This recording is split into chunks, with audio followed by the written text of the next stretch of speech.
आज हमारी परिक्रमा का डे 57 जनवरी 17 2024। अब हम दारेश्वर टेम्पल से निकल रहे हैं। आज हम विमलेश्वर जो ओमकारेश्वर से उत्तर तट पर है वहाँ पहुँचाएंगे, दोपहर को पहुँचेंगे। इसके बाद हम वहाँ से अमरकंटक की ओर जाने के लिए वहाँ से निकलेंगे। अभी सुबह 7:30 हुई है। ये है दारुकेश्वर महादेव का मंदिर जो कल मैंने बताया था, जो कृष्ण भगवान के सारथी थे। उन्होंने यहाँ ये शिवलिंग स्थापित किया, तो उन्हों के नाम से वो पहचाना जाता है। तो अब हम यहाँ से हमारी आज की यात्रा की शुरुआत कर रहे हैं। आपको फिर हनुमान जी का दर्शन करा देते हैं। 7:40 हो गई। आज हम देरी से निकल रहे हैं क्योंकि हवा में ठंडक ज़्यादा है। बाहर खुले वरांडे में सोए थे तो ठंडी भी ज़्यादा लगी, इसलिए उठने का मन नहीं मान रहा था। आप देख सकते हैं कोहरा अभी भी लगा हुआ है। सूर्योदय हो गया है। अब थोड़ी देर में, अभी 1 घंटे में सूर्य की गर्मी मिलेगी तो ठंडी से राहत मिलेगी।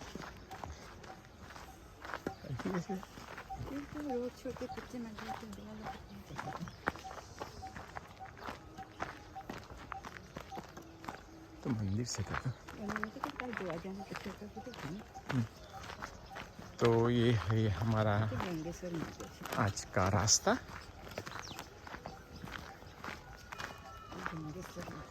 तो आगे जाके आपको फिर हाल बताएंगे। अभी रोड की बाजू में जो माताजी खड़ी है छोटे बच्चे को लेकर, उन्होंने हमें पपीता काट के दिया। बहुत मीठा पपीता।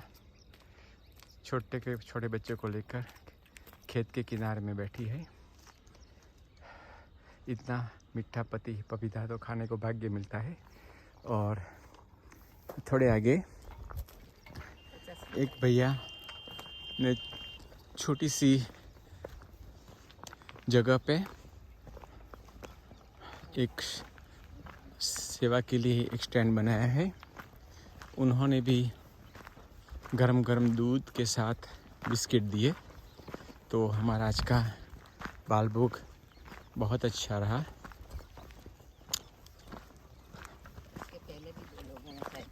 इसके पहले भी जब घाम में से निकल रहे थे, 2 लोगों ने चाय के लिए बुलाया, परंतु हमने प्रेम पूर्वक उनका आभार मानते हुए मना किया।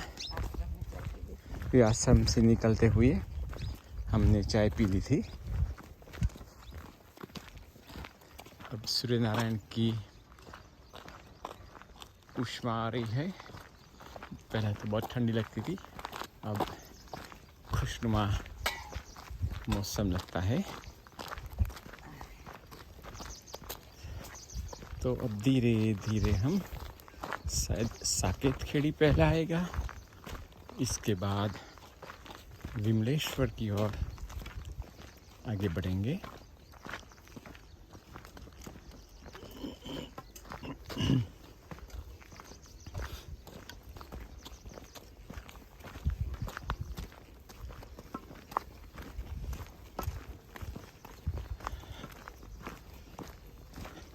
आज हम यही कच्चे रास्ते से जाएंगे। देखते हैं कब तक ये रास्ता मिलता है। ऐसे खुले रॉक है, सो संभाल के चलते हैं।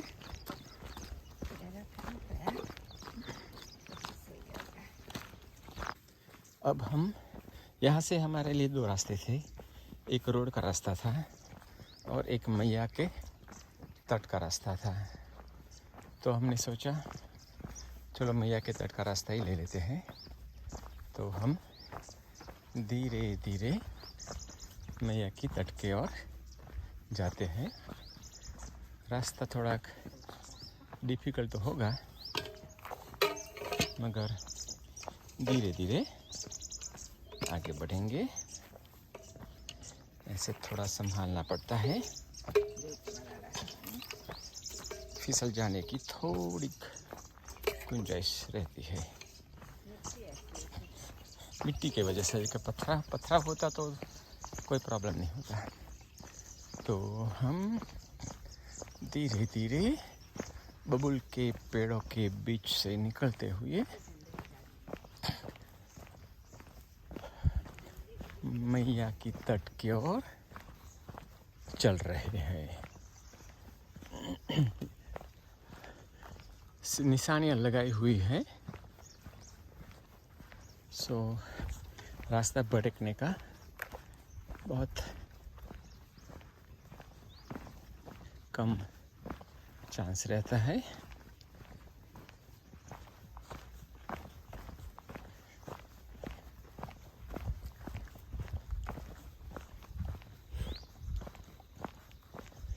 शायद हो सकता है पक्की सड़क के बावजूद ये रास्ता थोड़ा लंबा भी हो, मगर परिक्रमा करनी है तो माँ के तट से ही करें, रोड से क्यों करें।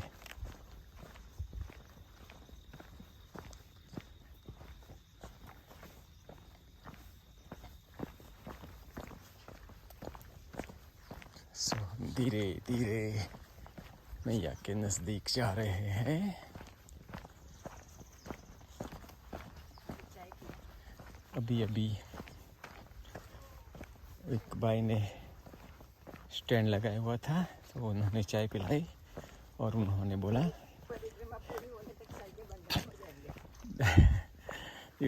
ये दो रास्ते हैं, आप कोई भी पसंद कर सकते हैं, एक रोड का रास्ता, एक पगडंडी का रास्ता।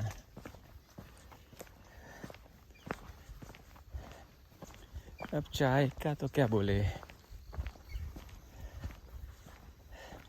दिन में 15-20 जगह चाय के लिए बुलाते हैं। अगर हर जगह चाय पीते रहें तो हम चाय के बंदानी हो जाएंगे। पहले कभी पी नहीं थी, सारी लाइफ में जो चाय पी है इनसे 3 गुना ये 2 महीने में पी ली है। बचपन में कभी चाय पी नहीं थी, अब दिन में 15-20 बार।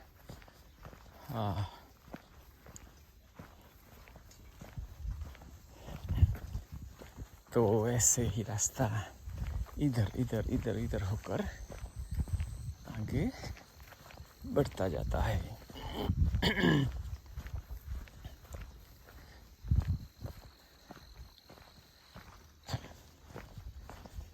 हो सकता है मैया बहुत नज़दीक में ही हो, थोड़ा सा चढ़ाव आया।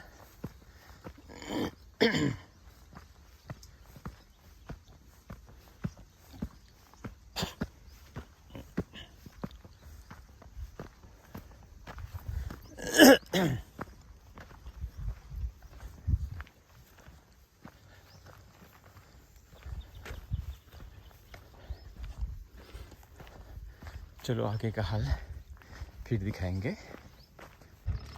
तो अब हम मैया के किनारे आ गए हैं। आप देख सकते हैं मैया का विशाल तट।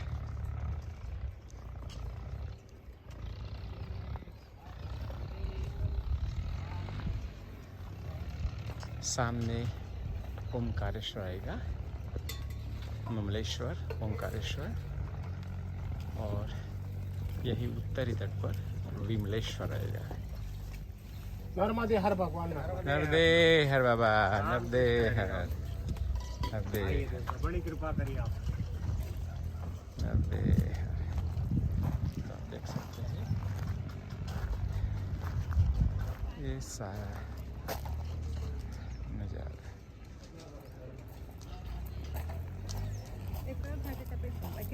सामने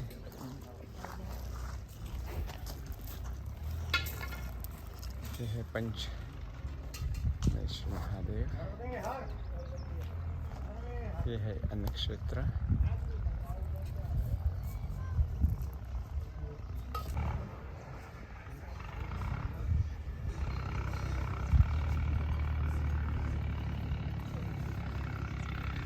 सामने दक्षिण तट पर गौमुख घाट, ब्राह्मण घाट,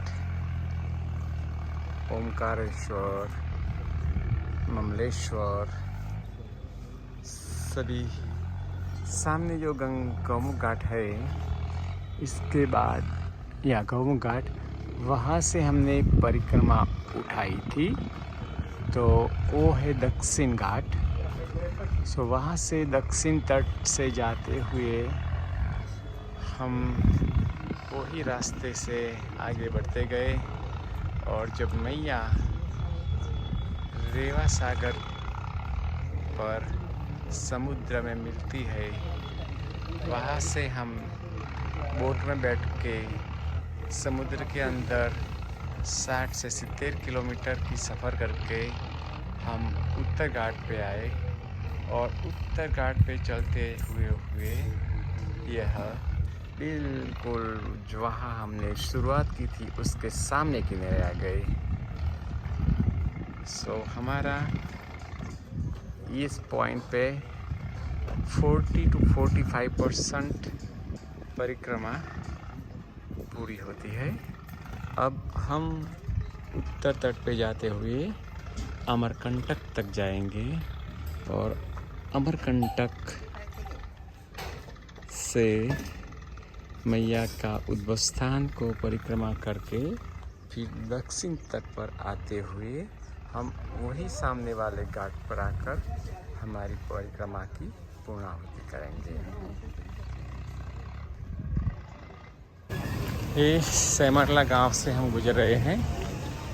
अभी हम मैया के तट पर थे, वहाँ आगे का रास्ता, तट का रास्ता डाउटफुल था, तो फिर हमने गांव से जाने का मन बना लिया। कुछ और भी परिक्रमावासी हमारे साथ हैं। हम अब विमलेश्वर आ गए हैं।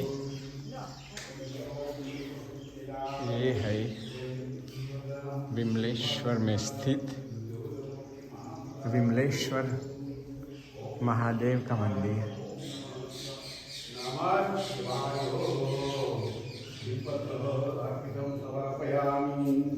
पुष्पार्पितं समर्पयामि, आरत्यं समर्पयामि, आरती करिए। हरि ओम नमः शिवाय। ये पुजारी ने हमें महादेव की पूजा कराई।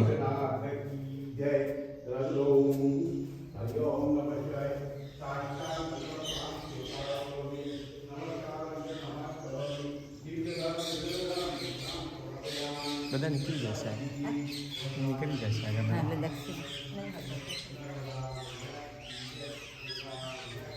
ये है परिसर, बहुत छोटा सा मंदिर है।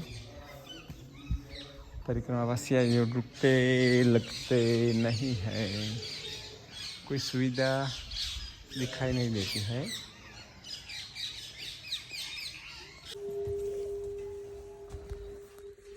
ये है चंद्रेश्वर महादेव का मंदिर।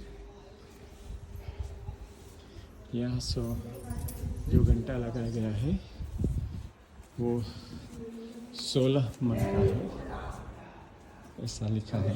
आवाज ही अलग है। अब 1 किलोमीटर दूर से पुराना है, तामा है, तामा। बजाने दो।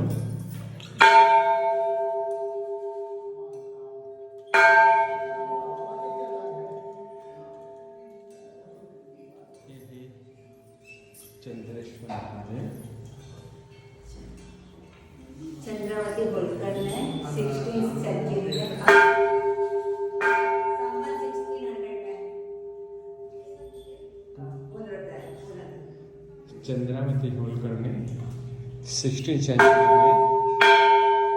उसका पुनरुद्धार किया था। आप एक साथ बहुत से शिवलिंग देख सकते हैं। फिर लास्ट में किया जाता है इससे पुनरुद्धार।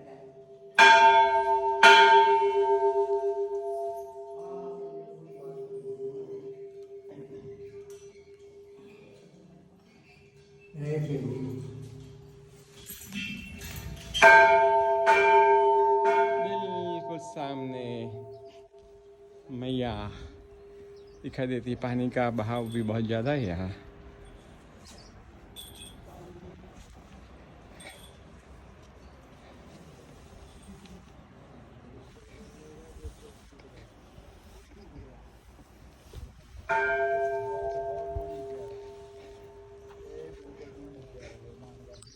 चंद्रेश्वर महादेव से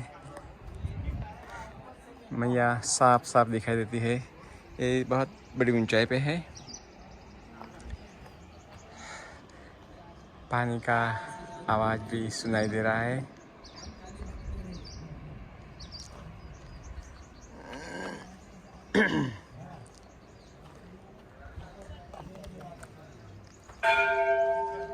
वहाँ ब्रिज का निर्माण कार्य चालू है।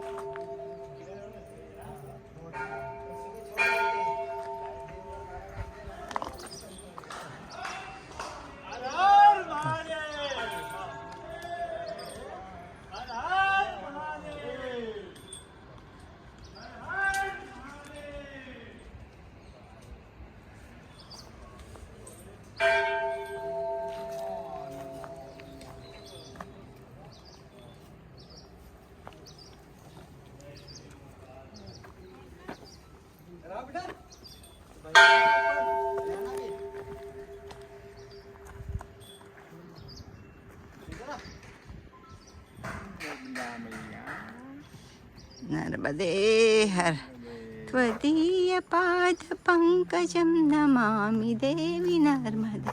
त्वदीयपादपङ्कजं नमामि देवि नर्मदे।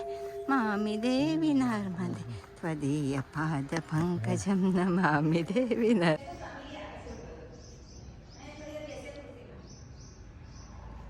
ये है जगह जो कल हम ठहरे थे।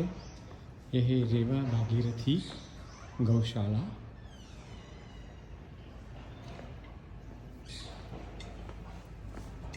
ये है महादेव का मंदिर।